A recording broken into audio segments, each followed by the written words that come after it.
My friends, the great experiment. The greatest trick. Hidden trick. Would you look at that? The greatest trick. And you people, you're all astronauts on some kind of Star Trek. The greatest trick. Welcome to Greatest Trek. It's a new Star Trek podcast from the makers of The Greatest Generation. I'm Adam Pranica. I'm Ben Harrison. Mirror Ben Harrison, that is. Oh! That's why I have this goatee. What a surprise. I like the little fun they had with their little Paramount Plus iconography and the Star Trek imagery and everything. Have I not noticed that the Section 31 symbol is the backwards insignia? Or was that just for the purposes of the pre-roll of the movie? Oh, I think that was for the pre-roll of the movie, yeah. It should be backwards. I mean, I don't hate that. But then what are the Mirror Universe people gonna do? We must consider the Mirror Universe people. Yeah. Certainly. Do not neglect the MU. Yeah. Basically a holiday for us. It has never happened. We've never gotten a Paramount Plus streaming Star Trek movie the way we just got one. We've never gotten a Star Trek TV movie, period, you know? Yeah. I mean, I guess there was that time that they edited Best of Both Worlds into one big thing, but that was stupid, and that was after it came out. Right. Yeah. That was stupid.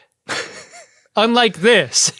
This started its life as a show, though. This was an entire season of scripts, from what I understand, that their star went and won herself an Oscar, and they were like, "Can you still make a Star Trek thing with us?" And she was like, "Maybe a movie, but not a full series." I went and did research, like I feel like you did too, Ben. We've got some people embedded in the entertainment world, and I went and I asked a few of them before watching this movie. I was like, "What can you tell me?" I tried to style myself as kind of a reporter. Yeah, well, you put on that your Trilby hat with your press pass in the band.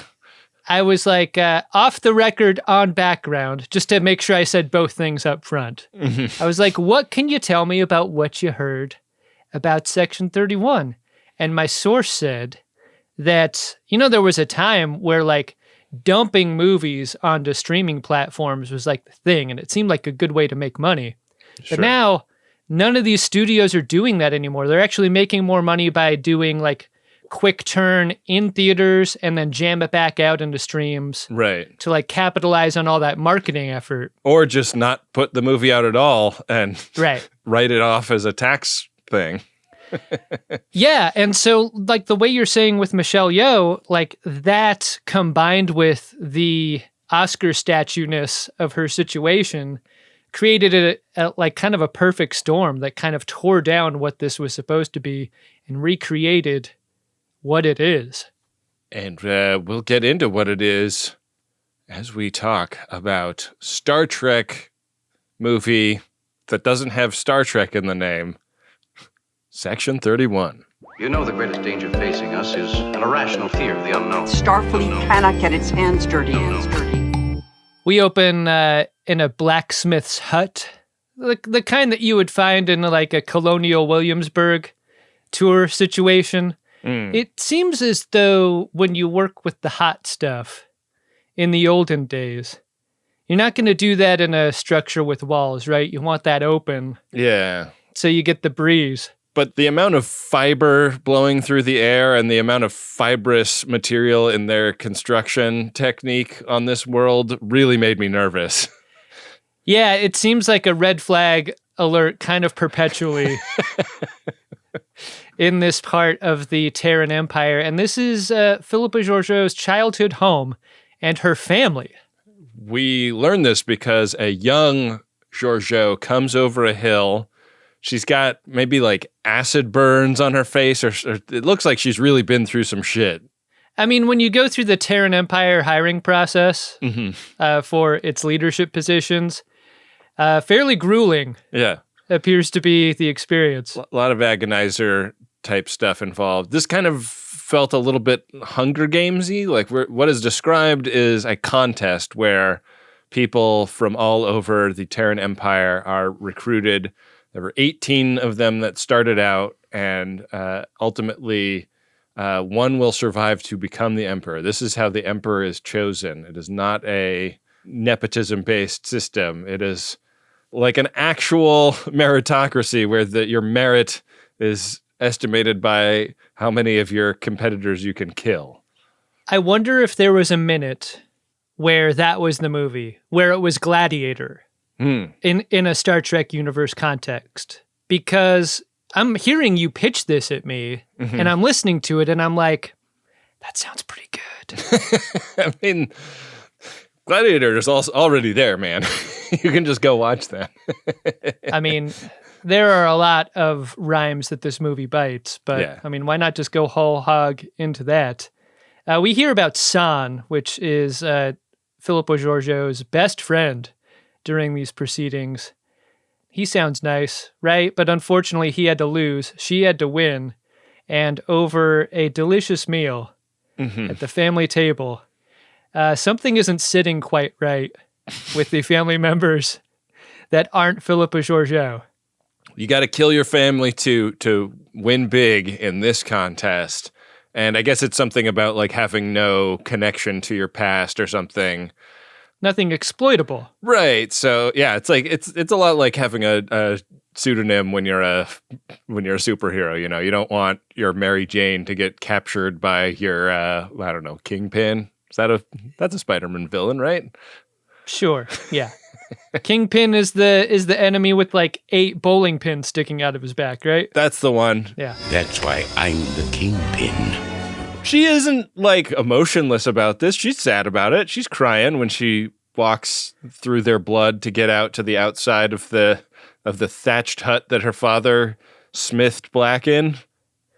Is the intention of this moment to make you feel bad for Philippa Georgiou? The great sacrifice that she had to make? Sacrifices must be made. She hasn't even done the worst shit she's going to do yet in this moment. My big takeaway that I only arrived at the very end of the movie was that, like, she's too chicken shit to kill her family with her bare hands. She has to poison them. Yeah. Which is just fucking lame. I mean, she's willing to permanently scar San, the eternal supplicant, with that sword that her dad had just finished. It's as hot as a plate of fajitas at a family Mexican restaurant. You do not want to touch the sword. She does that thing where she touches the sword on his shoulders, like to knight him, and she's like, "Oh, hot sword, hot sword." I mean, yeah, I guess the idea is we're gonna give you the sense that there is a heart inside Georgiou. She is not exclusively a sociopath. She's like the Grinch. Yeah. She just needs her heart to grow a few sizes this day. Emperor Grinch. You're a mean one, Philippa. That was the code name for the movie, so that people wouldn't figure out what they were doing. Oh yeah, with the production. What is Emperor Grinch? I guess they've made 1,000 Grinch movies. It's totally plausible that that's another one. Sure. Yeah. Well, now that it's entered the public domain. So yeah, the thousands and thousands of Terran troops beam down, and a lady in a very expensive-looking hat has her burn her new eternal supplicant and put on her big cape. And this is the creation of Philippa Georgiou as emperor. Do you get the sense that this is the outgoing emperor? They don't serve a lifetime term? That did seem like a very expensive hat for somebody that wouldn't be emperor. That's what I thought, yeah. But also, you know, like high functionaries within the political order, such as it is, seem like they could potentially have hats of this kind. I don't know. Yeah. Anyways. Yeah. We get a little a mission briefing as our way out of the cold open. We learn that Philippa Georgiou did, in fact, join Section 31 when she went through Carl's Hole and returned to the time period she was supposed to be in. But she only did a couple of years for 31 before slipping away and assuming a name and becoming the proprietor of a bar outside of Federation space. And a team, an alpha team leader is being briefed on going and recruiting her for a mission. Ben, there's an employee of this bar that you can't help but notice, at least half of him. Mm. Do you get half canceled if you're doing the half blackface thing? How exactly does that work, Ben? I go now to my expert in that correspondent, Benjamin R. Harrison. Yeah, 50% canceled, 50% ally who we stan forever. Uh-huh. Veronique de Franck. Veronique de Franck is the alias that Georgiou goes by here. Yeah. And her martini garnish is an eyeball. What do you call a martini where the eyeball is a garnish, Ben? I love a Gibson martini, which is the onion, which is different from the dry martini with an olive. Yeah, a Johnson martini is with a testicle. Oh, a Johnson & Johnson martini has got a little baby oil on top. Those are the martinis that were served at Diddy's house. Yeah, a little slick.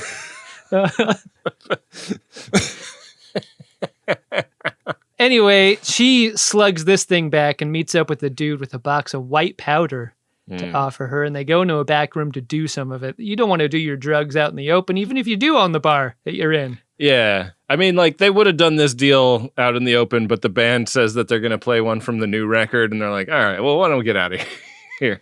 Good time to go. Yeah. So, yeah, this guy's name is Alex Zaha.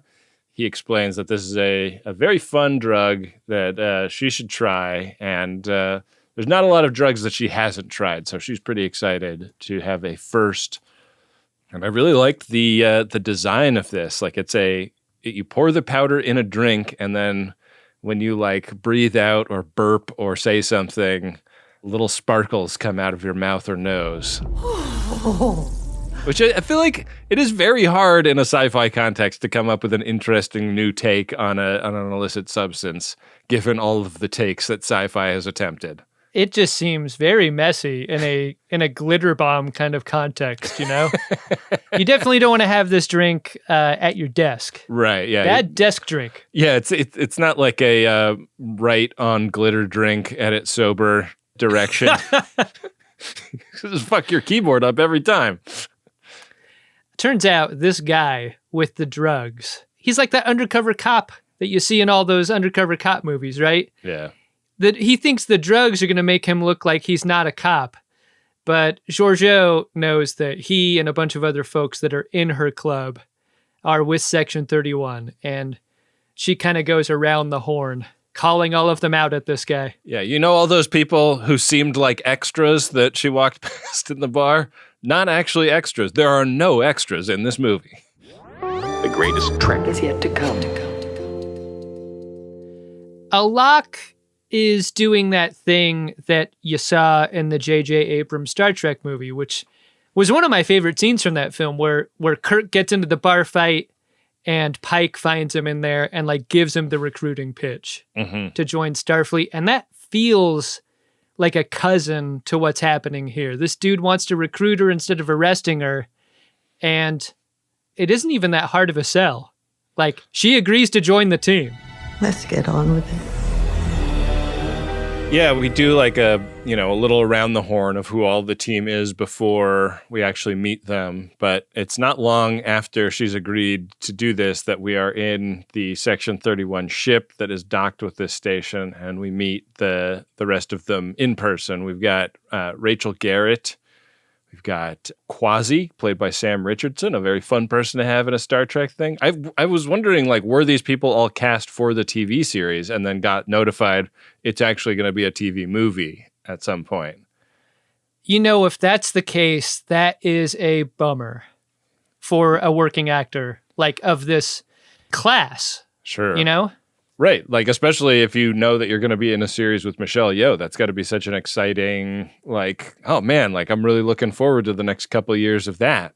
Yeah. This was a show that got shut down, like, because it was like right on the launch pad, and then the pandemic started, and then when they finally got around to making it. It was TV movie time. Yeah. So, we also have Fuzz, which is the Vulcan character, which we learn is not, in fact, a Vulcan, but a nanokin, which is a very tiny guy. And the Vulcan is a suit, like a robot that he is piloting. And they're also like very like emotionally volatile, kind of the opposite of Vulcans in that way. Yeah, why don't you pick a different suit if you're this type of alien, right? Like, you're going to stick out in a bad way. Yeah. Just claim you're a Romulan in that case, I think. Yep. We've got Zeph, who is a mechanized man. A mechanical man. Tin Man.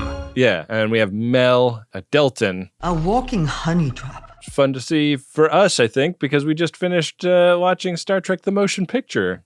So the mission on the table is to apprehend Data No, a bioweapon dealer, and each of them, this is crucial, will be able to use their special skills during his apprehension.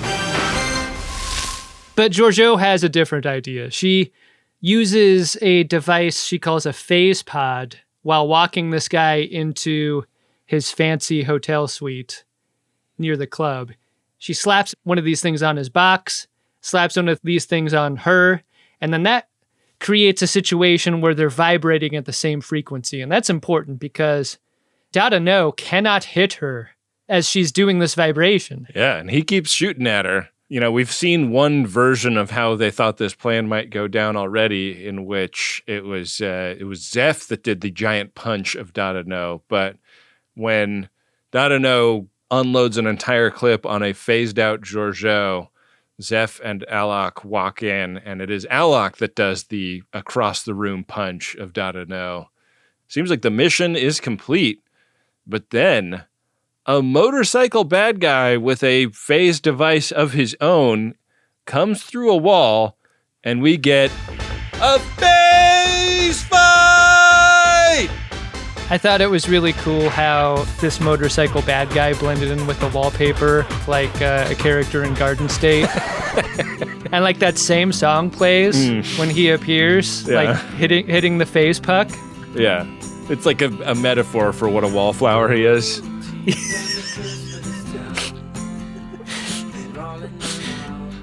He put some headphones on Philip Georgiou. He's like, you want to hear the best song you've ever heard in your fucking life? It's good. I like it. Do do do do do do. She does not like the song, and so there is a pretty extended fight scene that, you know, goes through several parts of this space station, through some sexy boudoirs. We get to see that certain aliens do not keep their genitals exactly where we keep them. Is a thing we relearn in this sequence. I thought about asking this at the end of the fourth fight scene that we get in this movie, but maybe I'll just kick it off here so we can like expedite past the other fight scenes. When was the last time one of these excited you? Like, do you think we're post hand-to-hand combat scene in films of this kind? Because there's nothing wrong with what we're seeing here. Like, it's well shot. You understand the dynamics and the locations and the characters involved and so forth. Yeah. But like in so many movies of the fight genre, I just don't care. Nothing excites me anymore. I'm like numb to it. There's no new ground to break. You're burned out on it. I mean, yeah. Partly I feel like we are in a John Wick world where there is a certain kind of movie that is just all fight, but it's so choreographed and so over the top artful that anything less than that doesn't feel like much. But I also just feel like hesitant to comment on this full stop because like I've never been a kung fu film guy, because I had that feeling years ago. Like when I saw Crouching Tiger, Hidden Dragon in the movie theaters, I was like, I can see that this is a very well done version of the kind of thing it is, but it's just not the kind of thing that I personally enjoy. So like, oh, that's interesting, because that was going to be the example that I used, which was like the Yen Wo Ping Crouching Tiger movie kind of popularized / modernized / created a type of fight scene that became what was the standard after that. Yeah. And then, Shaolin Soccer, I remember, a million people recommending to me and watching it and just being like, I can see that this is a good version of the kind of thing that this is, but the kind of thing that this is just not my thing. So, it's like you would never want to hire me to be a sandwich reviewer because I'm just going to I'm going to dog out all sandwiches because fuck sandwiches. And for the same reason, I feel like I shouldn't be the guy, making an assessment of whether the fight scenes do it for me because they just generally don't. Well, you're a professional media critic, Ben. You have to have an opinion on this stuff, and I'm going to keep asking. Okay. So they keep fighting over the box. I like Phase Fight. Phase Fight is a new take on an old classic, but it felt a little Dune-y to me in the same way, right? Like it wasn't a brand new concept. Dune did face fighting first. Sure, but you're not falling through walls and getting your foot stuck in Dune. And that is how Georgiou winds up losing this fight. Her phaser starts glitching. The motorcycle bad guy is able to get away with the thing inside the case, which we get a look at here. Oh, what's in the box? Not until you give me the What's gun. In the fucking box? Give me the gun. Something that Georgiou recognizes, and after the motorcycle bad guy has absconded with it, Alec is super fucking mad that Georgiou knows what this weapon was because they thought it was just some bioweapon that a arms dealer was looking to unload to a terrorist. And it is not that. It is a thing with which she is familiar and a thing she expected not to exist anymore. She says in this moment that she ordered it destroyed. Georgiou loses this fight, but she's not the biggest loser of the moment. That award goes to Mel, who is the one to die first in this movie. We hardly knew her, the Deltan, RSVP Mel. Deltans keep getting set up for their amazing sexual prowess in Star Trek films and then killed before we get to actually see any of it. We get a little bit more context for this weapon through an interstitial flashback. Georgiou is Emperor of the Terran Empire during this moment, and San gives her this weapon that she was just fighting over. Yeah. The people that made it all committed suicide once they finished making it. Hey, scientists, a little late. How about you commit suicide before making the terrible weapon, huh? Yeah. I mean, maybe their ego was like, do you think we can? And it was like one of those, they were so preoccupied with whether they could, they didn't think about should until John Hammond was running rampant with the technology. How can we stand in the light of discovery and not act? Oh, what's so great about discovery? The greatest trick. I'm looking at this box, Ben, and you're looking at it too. We're seeing it for the first time in this scene, like in a well-lit kind of way. We can see all its angles, we can see all its details. And you see these little windows on all the sides of the box. Mm-hmm. And they're glowing in a very specific way. And at this point, I went to the Star Trek sports gambling book, and I looked at the lines, and I was like, is the weapon Borgs-ish? Ooh. Minus 200 were the odds. And I was like, I can't rule that out, given this is a new Star Trek thing, sure, a new Star Trek property, and the way that those circles glow the way they do in a regeneration chamber. They do kind of glow in a regeneration chamber way, but they're not green. It must be green, okay? Okay. And that kind of took it out of Borg's contention in my mind. I want to see Mirror Universe Borgs. They're probably nice as hell. They probably invite you into their collective. It's probably like a fucking timeshare. Oh, man. We are Borg. Would you like to go on vacation, more or less, whenever you want? 20% off at all bars if you come to the morning presentation for the duration of your stay.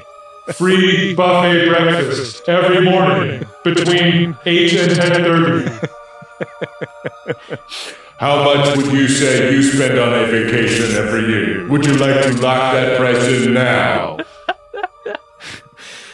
Oh, San has taken the same poison that Georgiou gave to her family. Oh, this has got to be so hurtful. Yet another scene where you just got to feel for Georgiou. You just have to. Poor gal. No one wants to live in this topsy-turvy Georgiou world. Yeah. He would have thrown away his opportunity for the throne to be with her. And that was not a sacrifice she was willing to make. Isn't it interesting that by saying it the way that San does, he's trying to construct a romantic interest toward a character that is, I mean, in my recollection, completely non-sexualized. Like, she wears the cat suits, she wears the S&M gear. Do you think that it is that it's all sex and no romance? Like, she is like aromantic but hypersexual? Yeah, and that's why, like, you know, who gives a shit about what ends up happening with San, because there's like a million dicks in the universe. Yeah, Emperor Honora is kind of how she is. Okay.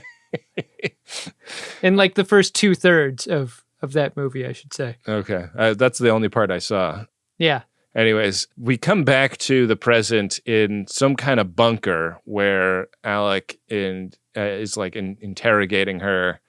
And I don't really know like where we are or how we got here, but she suggests that they are partners now. And he's like, "What are you talking about? I'm getting ready to waterboard you. We're not partners."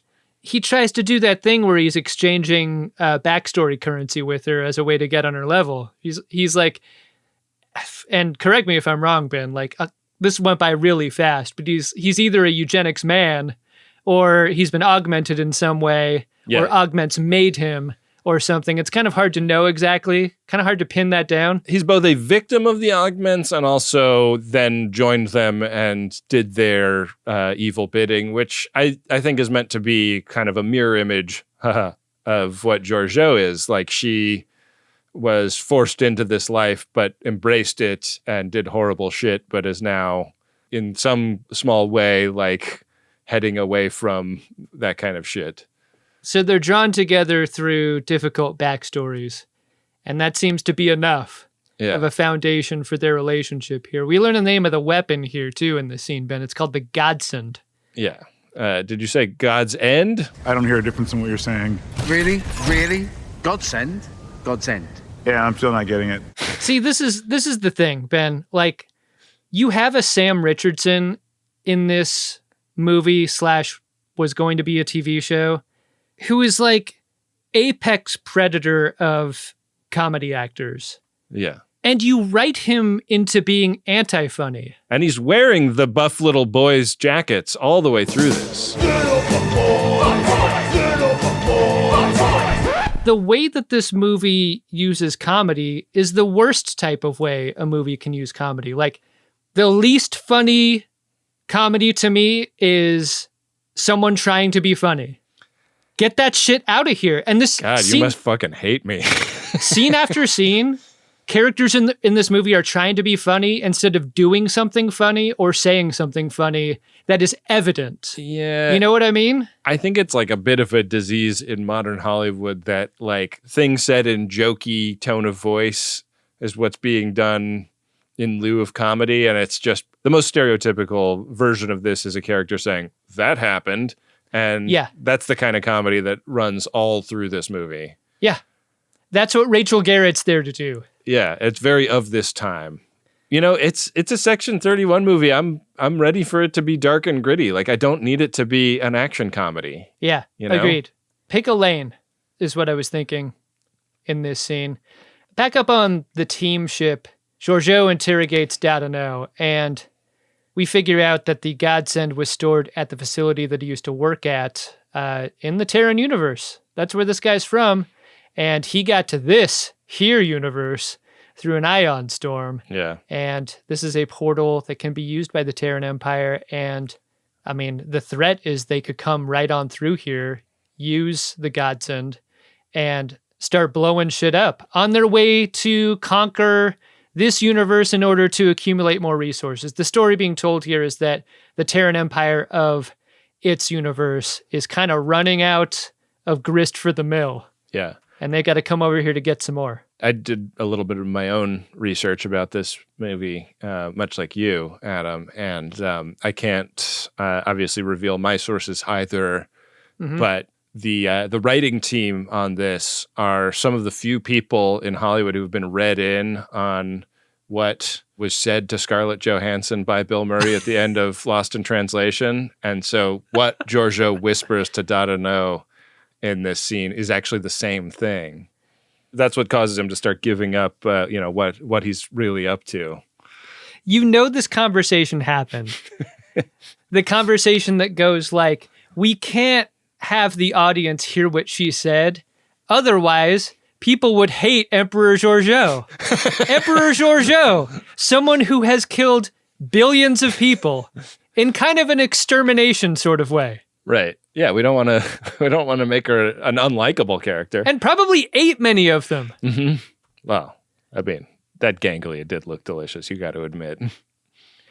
This moment gets interrupted by a big boom. By the big boom. And that happens because the ship that they're on, that has been sort of hovering 50 yards above the surface, meters. Nobody knows how far that is. I mean, it's important that it's not too high because once the explosion happens, the ship crashes into the surface, but it's at a height where, there's a height above which you can't really jump out of a balcony without dying, sure. Right? It's like, it's below balcony threshold.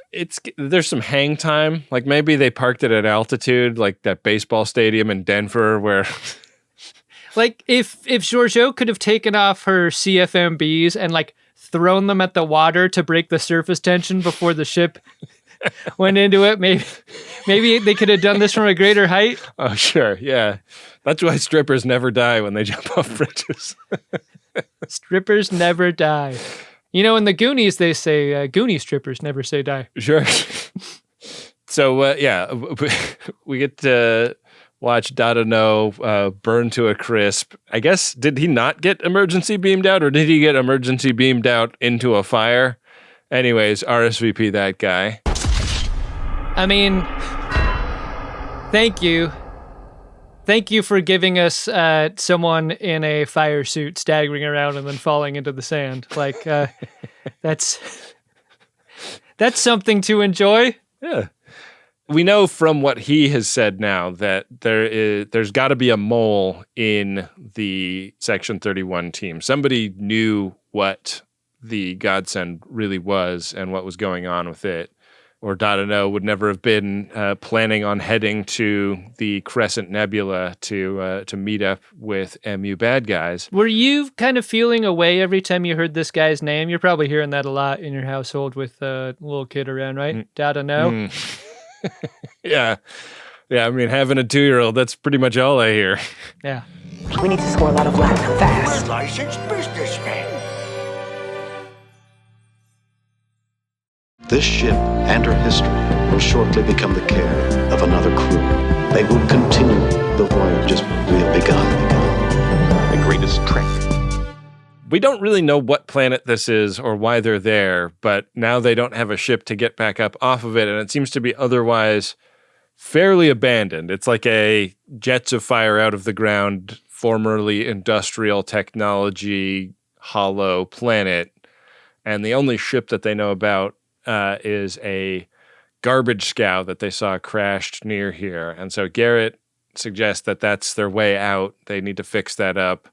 But there's also a great big antenna near where they are.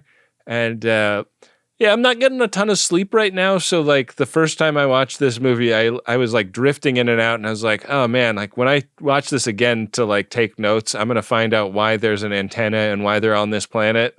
You could watch this movie 1,000 times and not get that information, Ben. I expected to be able to get the information, was surprised that I couldn't, but I was also, you probably hate me for saying this, Adam, but I respected it a little bit. It's this is just a planet that they're at. Fuck you for wanting an explanation. Yeah, why can't you just get on this planet's level for being the way that it is? Yeah. I mean...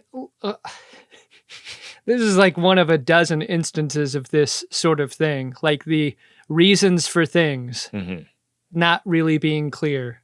But as they go out to the garbage scow, the team splits up. Right. A few of them go out to the scow, a few of them stay near the array.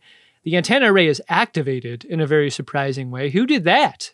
It's a real mystery to Alak, the leader, the self-styled leader, as to how. So the team reconvenes near the control box at this thing to figure out who turned it on.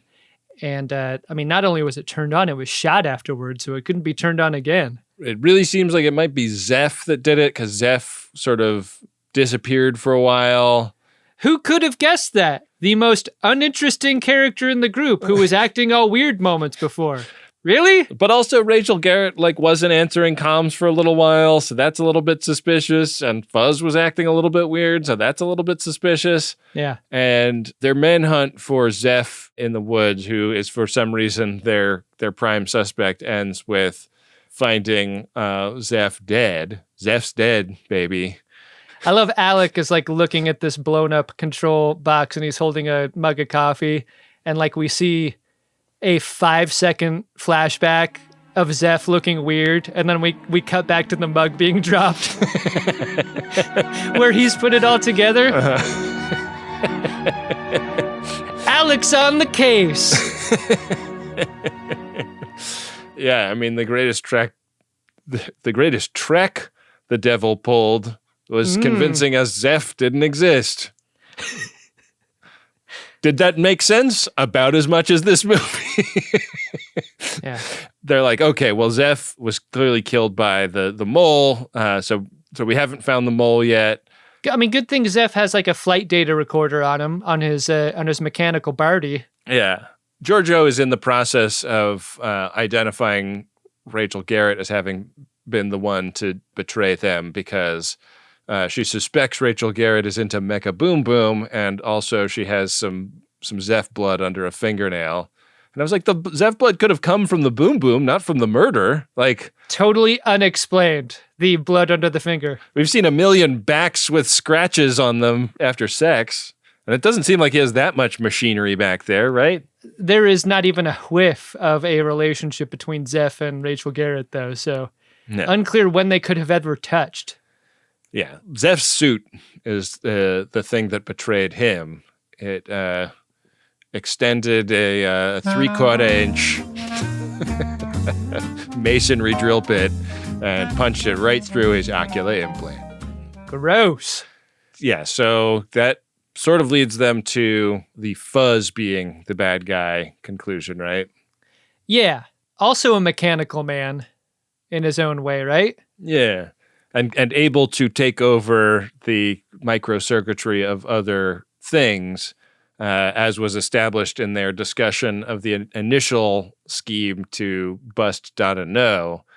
So Fuzz and the dead corpse of Zeph, but the working robot armature around Zeph, try to make their escape. And there is a great big chase scene. And I wished so badly that more was made out of the fact that Zeph is being Weekend at Bernie's by his robot suit. Yeah, that's funny. I think that they forgot that he's supposed to be dead a few times, because he's making faces in this fight scene. And it's there should be close-ups on how dead he is. They should be playing that up. This is another moment that just needs one line of dialogue to give us any information at all about where we are and why this place is the way it is. This kinetic chase scene using the sleds in the tunnels and stuff. What the fuck is this? Where are they? Yeah. It reads as an amusement park ride with the sleds kind of ramming together and zooming through these tubes. Yeah. Alak almost dies, and Quasi has to jump off the sled to save him using his shape-shifting abilities. I don't know if we said he's the kind of shapeshifter as Iman in Star Trek 6. Yeah. And now it's just Georgiou and Fuzz, because she's gotten rid of the mech suit, and they now have left the tunnel system and are floating in the atmosphere, and it looks like he's succeeded in kicking her off the platform, but then she comes back over the edge and knifes him in the back. And he reveals that he knows all about how she did San dirty. And he reveals that San is still alive because he did like a Dread Pirate Roberts thing with that poison. Got himself all used to it. I'm no one to be trifled with. That is all you ever need know. Yet another scene where you just really have to feel for Georgiou here. Like, thinking her boyfriend is dead, grieving that boyfriend, and now he's alive? What is she supposed to do with this heart of hers? It's a lot. Poor gal. He beams away.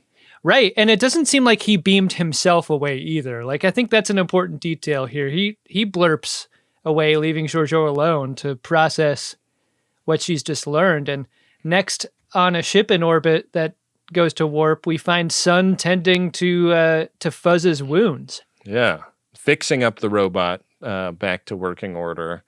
You remember step-down living rooms, Ben? Oh, yeah. How much fun those are? Like a conversation pit on a starship? Who knew? Sun's got a step-down captain's chair. That's neat.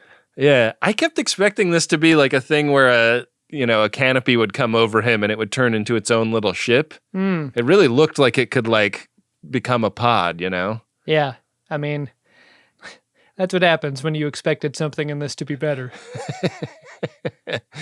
We learn that there's 2 hours to go before this aperture to the MU opens back up, and they'll be able to give this doomsday device to like invading Terrans, I guess. Just imagine the logic of this. Sun believes that, like, by giving this device to the Terrans will make him the new emperor or whatever. Yeah, or like somehow like coding it to himself, maybe. Like, are you clear about that? Not very well elucidated. Didn't you want to know who the emperor was in this moment of the Terrans, though? Shit, dog. Yeah, I didn't even think about that. There's got to be somebody. Somebody rushed in to fill the void. I thought that's where we were heading.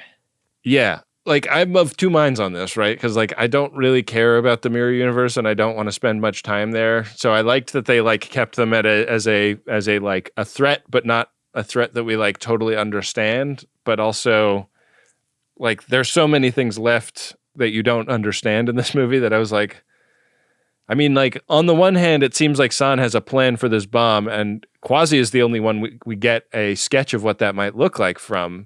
Because Quasi is like, oh, like they're going to set the bomb off in the Prime universe, and then all of the chaos it causes will make it easier for them to invade.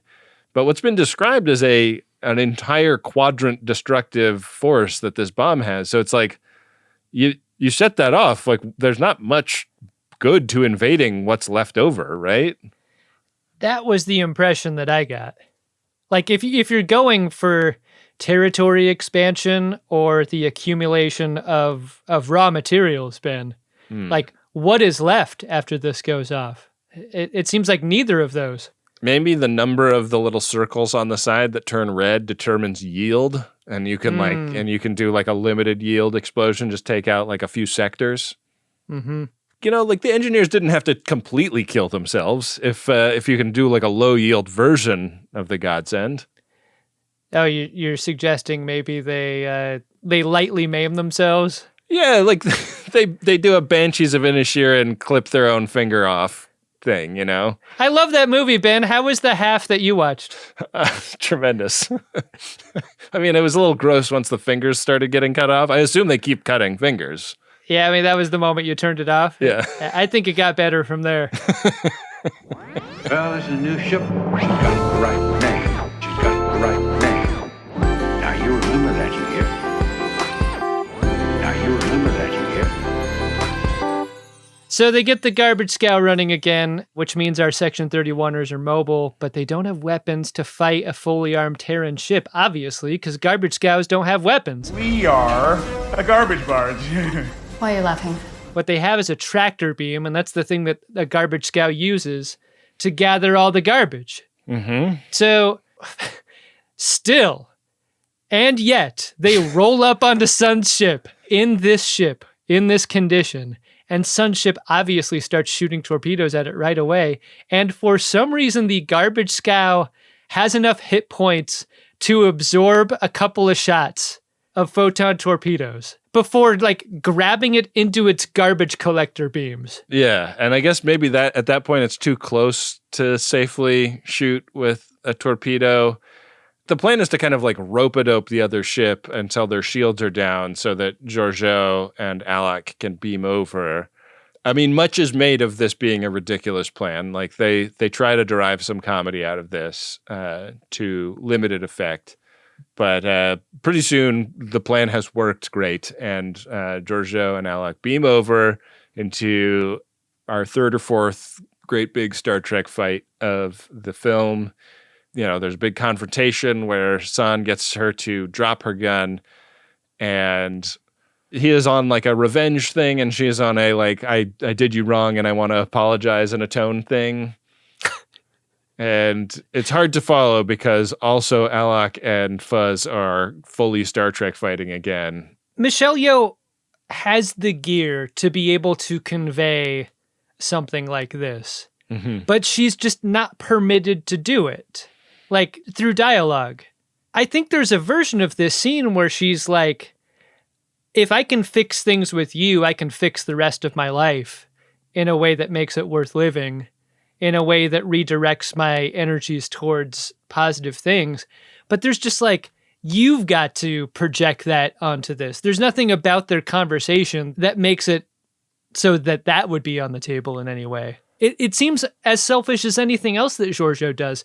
She wants Sun to get on her level so that they can be together because that's what Georgiou wants. Yeah, she wants the two to be as one. So this is, there's that Star Trek fighting going on and the Godsend turning on and kind of getting like soccer balled around the bridge.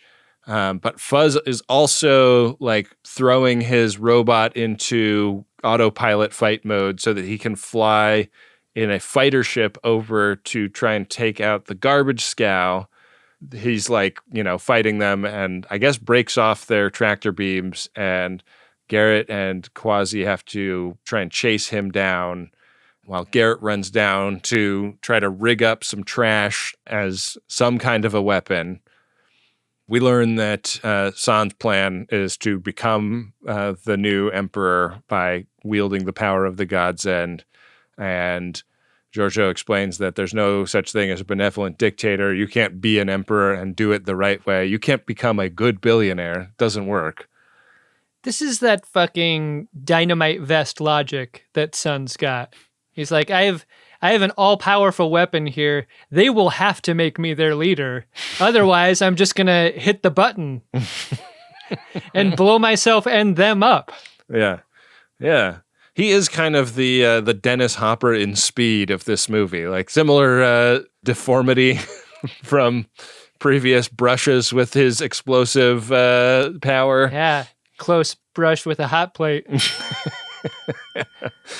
Garrett has rigged up like a cursed Furby that runs on a highly volatile type of battery to blow up Fuzz's attacking shuttle.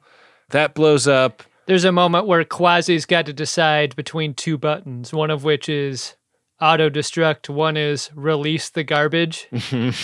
That's a very The Far Side joke, the guy groping for the lean back his seat button and accidentally hitting the wings fall off switch.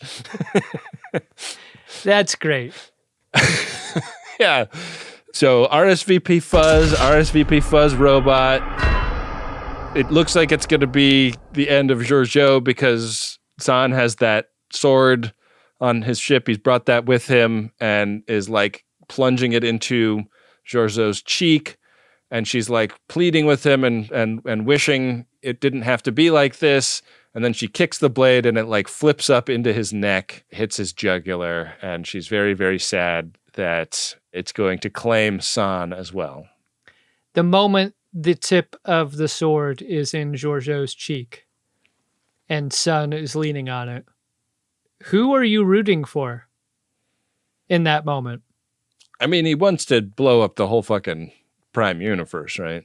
Or a big chunk of it. I guess the less evil of the two is the one you're rooting for in that moment. Yeah. Yeah. She's just trying to stop him. Yeah. Kind of a unique spin on dying from a sword, I thought, was her kicking the sword into kind of like quarter chopping his neck. Yeah, just like a bonk. Yeah. Yeah. So he shuffles loose this mortal coil, RSVP's son.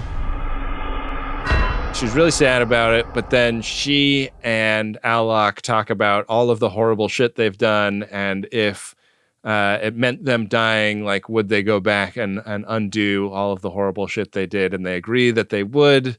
And in like a almost like romantic, like end of Fight Club way, like they hold hands while they steer their ship into the hole. That was a visual inspiration for this moment for sure. Good observation, Ben. I think that what the movie, like, if I have a theory of what this movie is trying to do, what it's trying to do with the character of Georgiou is to make, like, Alok be her equal in terms of, like, evil acts having been committed, and they both team up together, and through this moment, this act of what they believe will be self-sacrifice, they, like, wipe the slate clean and atone fully for their past horrors that they've committed. But because of their commitment to Starfleet ideals, Garrett and Quasi just won't let them die. We fade to white as a huge explosion takes place, and Quasi explains that he's not going to be able to beam them out. But then Garrett wakes up, and everybody's safe. Alec and Georgiou made it out of there. RSVP the hole. Rachel Garrett hugs Emperor Georgiou here. Hugs her. In a moment of comedy. Because Emperor Georgiou doesn't like hugs. Yeah. She atoned, you know? So 3 weeks later, back at the Baram, her watering hole on the outskirts of civilized space, Quasi comes in, tries to convince her that he's Alok by shape-shifting into Alok's image, but she catches him. We learn that this is going to be a team now. Like, she's going to keep working with 31, and Rachel Garrett's going to stay seconded to this team. She's been given a promotion to lieutenant commander, and she's going to be like the moral center of this squad, keeping an eye on things for Starfleet. She like turns to camera and she's like, boy, I hope I never get one of those suicide missions again. Freeze frame, roll credits. Yeah. And then there's like a mid-credit scene of them drinking the blue drink of a reformed team. We meet Fuzz's wife, Wisp, who is in a Vulcan robot that looks exactly the same. And boy, does she have an axe to grind with her ex-huzband. I thought it was Whiz. Oh, maybe it's Whiz. Like Wit Whiz. Fuzz and Whiz? Yeah. Ah, there's some fuzz in my whiz.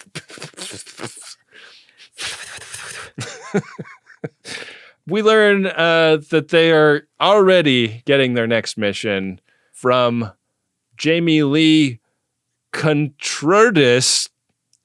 Perfectly done. That's really nice. And they're going to Turkana 4, the planet that Tasha Yard grew up on. How about that? Yeah, so the next movie will be another lighthearted romp through a place with rape gangs. Jamie Lee Curtis's hot dog fingers frame her face. What do you want? I want you.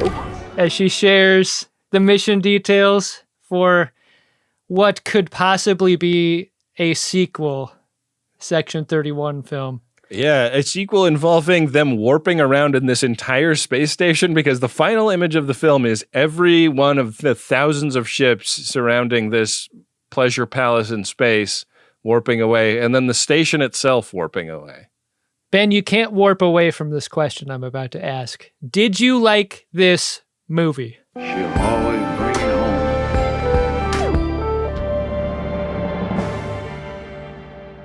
One of the few movies you've seen in its entirety. I think I just want to recognize that. Yeah. Like, you saw more than half of it. I think this whole there is a third act thing is a pretty neat idea. There is something very charming about this movie to me. Like, it is a hot fucking mess. And it's clearly, like, not the budget that you would want to work with. If you're getting a Michelle Yeoh-led cast, including Sam Richardson and all of the great performers that they have in this movie, you know, you wish you got $50, $100 million to spend on it, but you don't. You've got a TV movie budget to spend on it. And what I will say in this movie's plus column is it is full of all kinds of weird shit. Like there were, probably 13 scripts that they could go pull a random idea from for the next thing that happens in the movie. And from that standpoint, like it held my interest the whole time. Like it doesn't make a lot of sense. I don't think that it like really achieved anything in the coherence department, but from just like having a lot of things in it standpoint, I thought it was quite successful. There are a lot of low budget TV movies that don't have many things in them. And this one certainly was not guilty of that. And listen, this is also to some extent a superhero film. Like everyone in the squad has some kind of superpower. The Alok Saha character is augmented. Quasi can change shape. Fuzz is a mini man inside a robot. All of that stuff sort of makes it a superhero film in my mind. And so many superhero films end in a third act where there's an aperture to another world and the bad things are going to come out of that aperture unless the heroes can stop it. So much of American film these days is about absolutely destroying a hole. And to the extent that this movie sets out to absolutely wreck a hole, it succeeds. But my first watch through in a state of delirious tiredness owing to the fact that my 2-year-old has been sick with a fever for like a week, and I also have a 2-week-old baby that we have to get up with several times a night to feed and diaper change and stuff. I feel like the like slipping in and out of consciousness version of watching this movie was the more fun of the two ways to watch it, because trying to watch it while taking notes and like form arguments about it was a challenge. But I want to stop talking about this movie and hear your thoughts, Adam, because before we heated up the mics, you told me that you had a bit of a spicy take on this one. I think you held it together admirably, Ben. I've been doing this with you for a long time. I could detect no difference between the Ben of this episode and the Ben of any other. So, oh boy! If you hadn't told me you've been suffering so, I wouldn't have known. Geez, I can't tell if that's a really nice compliment or a pretty savage dunk. I have been saying a couple of things more and more frequently as they relate to new Star Trek, Ben, which is, one, Star Trek is not a ship or a captain or a planet or whatever. Star Trek is a place to tell stories. And two, not everything is for everybody. But this film kind of short circuits my thesis because I can't tell who this is for. And the harder I look at it and the more I try to figure it out, the more I believe it's for the people who made it. Because the folks involved with this film have overall deals with Paramount. And that means when you're a director like Olatunde Osunsanmi or Craig Sweeney, the writer, you're in the stable of talent that Paramount CBS owns. And they just own your creative output for a period of time. And I wonder if, as a professional, you can even say no to a project like this, such as it is. Like, are we at a place in art and culture where the priority is getting and keeping a job, once you're under this sort of contract, instead of doing the best creative work that you can do and not being a fucking squeaky wheel about it? Because I just can't believe that they're proud of this. And I don't mean that as the cut that it could sound like, but like these folks have been working a long time and they've been making Star Trek and making other things for the network for a number of years. I just don't believe that they believe that this is the best they could do. And like folks like Michelle Yeoh being under some sort of like use her or lose her clause in her contract, like that seems evident. To my knowledge, that's what happened here when the TV series got turned into a movie and she won an Oscar and all that.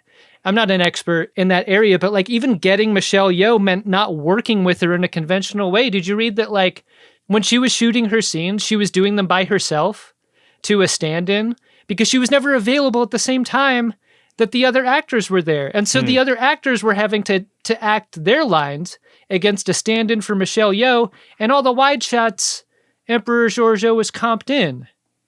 So, like, it sounds like I'm being hostile to it. I'm really not. Like, I don't have hostility toward this movie because it's too benign, and it feels intentional, and that's what's so, like, that's what makes me feel gross. Like, when you make something like this, you don't care if it's good or bad. You just care if it's watched, like in that weird Madam Web kind of way that you probably saw half of. The back half of that one. But yes, I started about halfway through. I promise I wasn't wanting to wreck this movie in my review of it. But like, I know you were asking the same questions I was in scene after scene. Where are we? Why is that important? Why are we here? What are we here to do? And this is basic stuff, like basic story stuff. And like so many other things that new Star Trek does, we start with the bad inciting incident with the broad galactic danger scope, and we work backward into choosing how our heroes interact with it. And it's hard even to use the word heroes because there's a difference between anti-heroes and evil people, which is what Emperor Georgiou is. Like, imagine trying to tell us that Emperor Georgiou is the hero of the movie, and the very first scene in that movie is her poisoning her family. And she can't even do it with her bare hands. Like, she's a shitty evil person, even. There's an interesting movie in that, right? Like, especially like in the times we're living in, like when so many people are so fucking evil that are like just out in public, like living their best lives and being like horrifically evil, and there's like nothing any of us can do about it. Like, is there a redemption arc that any of those people could actually have? Like, what would Philippa Georgiou have to make us believe she believes? What would she have to do to undo any of the horror? And I think that like standing and holding hands and like resigning herself to death when she didn't go looking for this redemption, it just kind of like thrust itself upon her, is pretty hollow. Like, I think she would have to seem like her character need from the beginning of this movie was not being cool and sexy and, you know, twisting her villain mustache, but feeling horrible about her past and wanting to like find a way to like atone for it in some way. To me, there's no depth of feeling deep enough to be equivalent to her crimes. Like in the Kevin Uxbridge context, there's no law to fit her crime. My rewrite for this film, you want to know how to fix a problem like Emperor Georgiou? You throw her into Carl's hole, she goes back in time, and she stops herself from becoming Emperor of the Terran Empire, and she kills herself. Whoa. And destroys that timeline and prevents it from happening. That's the only way you can make her a hero, is to erase all of the atrocities that she does. Would have been nice to have Carl in this movie. I think the one upside to this whole thing is that it's barely connected to Star Trek in any way. Yeah. And I think it does less damage to Star Trek for it. I think because of that, it's going to be very easy to forget. And that is what I'm going to do immediately after this conversation. So many of these streaming films are like immediately forgettable in that way. Like so many of the things that Netflix worked so hard to convince me I needed to watch this weekend that I'm like, I couldn't tell you one thing about The Gray Man or whatever. It's been a lot of fun talking about this movie with you. For sure. You want to see if there's anything redeeming, anything that can atone for this sin in the Priority One inbox? Just imagine these two Priority One inbox writers choosing to have their P1 in the episode about Section 31, Ben. Amazing. Oof, brutal. Priority One message from Starfleet coming in on secured channel. Our first one here is of a personal nature. It's from Patrick, and it's to Ben and Adam. Patrick says, "Thanks for helping me get back on the Trek horse. I previously watched 3 seasons of Discovery and 1 of Picard before I had to cancel my CBS All Access sub. I just finished binging the old Greatest Discovery eps covering those seasons, and I'm ready to jump back in. But don't tell me if you ever got your cameos as airlocked crewmen. Let it be a surprise." Okay. We won't tell you, Patrick, but we haven't. It's not happened. It hasn't happened yet, but plenty more opportunities as new Star Trek gets made. Probably be a little kinder to their next TV movie if that happens. Yeah, that's how you buy our positive review. Our next P1 here is from Ben, and it's to Jason. It goes like this. Happy 40th trip around the galaxy, and here's to another 40. You're my brother in classic Trek, new Trek, and more. And thanks for always reminding me of that most important line, everybody's human. Happy birthday! Happy birthday!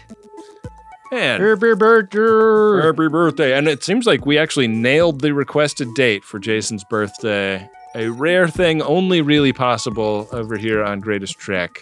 I love that it's the Section 31 birthday and it's coming out on 1/31. Yeah, that's a lot of fun. That's great.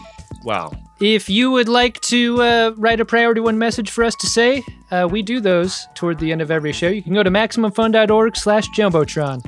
Write a couple of words. We'll say those words and probably some others to make a really fun message. It's a great way to support the production of our shows. Hey, Adam. What's that, Ben? Did you find yourself an Edward Larkin? Edward Larkin! Yeah, my Edward Larkin's going to be Alan Smithy. What did he do to not get a credit in this movie? Poor guy. Did he play the waiter in the club? Is that what happened? Oh yeah, and he's like, I don't even want my name on this one. Yeah. How did he get around the union rules for that? What about you, Ben? I'm gonna give it to the guy that played Dada No.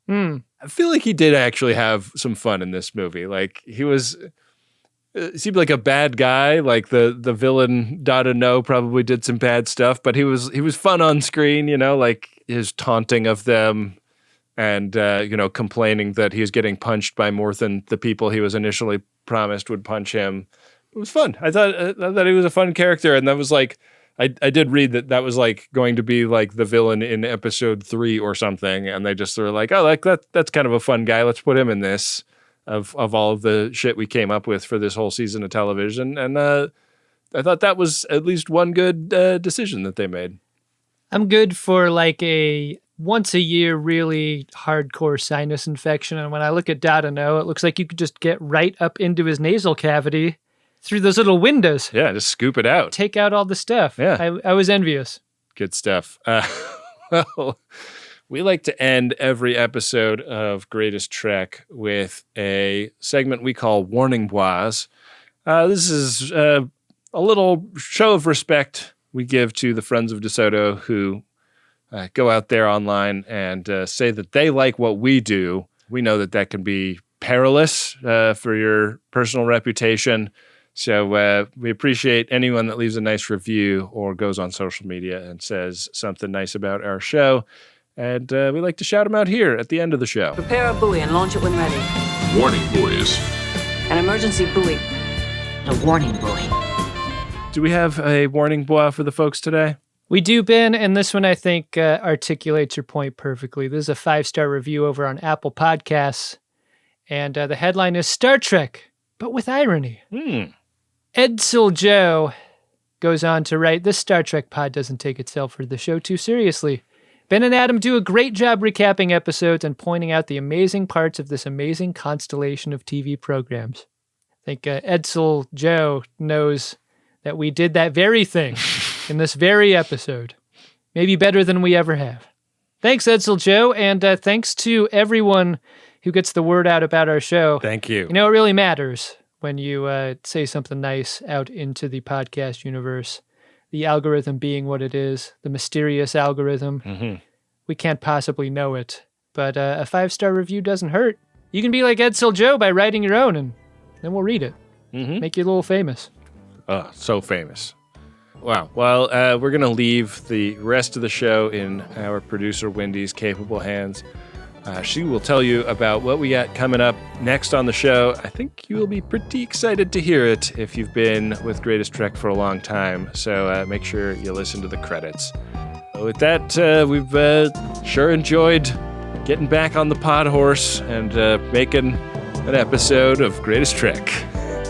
Yeah, that was fun. Bye-bye. Greatest Trek is an Uxbridge Shimoda podcast on the Maximum Fun Network. It's hosted by Ben Harrison and Adam Pranica, and it's produced and edited by Wynde Priddy. We're back to a weekly schedule, so Ben and Adam will be in your feed next week with a review of Star Trek Prodigy's Season 2 premiere. It's called Into the Breach, Part 1, wherein Dal and his friends board Janeway's starship to investigate the wormhole created by the protostar. As always, we want to say thanks to all of the Max Fun members who support this show. If you want to throw in a small monthly gift to help keep the pod going, it's quick and easy to set up a membership and you'll get instant access to a ton of great bonus content. MaximumFun.org/join is the place to go, and we really appreciate your support. Thank you to Nick Dittmore, who created the show art, and Adam Ragusea, who composed the theme music. Thanks to Rob Adler and Bill Tilley for their work on the @GreatestTrek social media pages. Follow those accounts and use the hashtag #GreatestTrek when you post about the show online. Thanks for listening. We'll see you next week on Greatest Trek.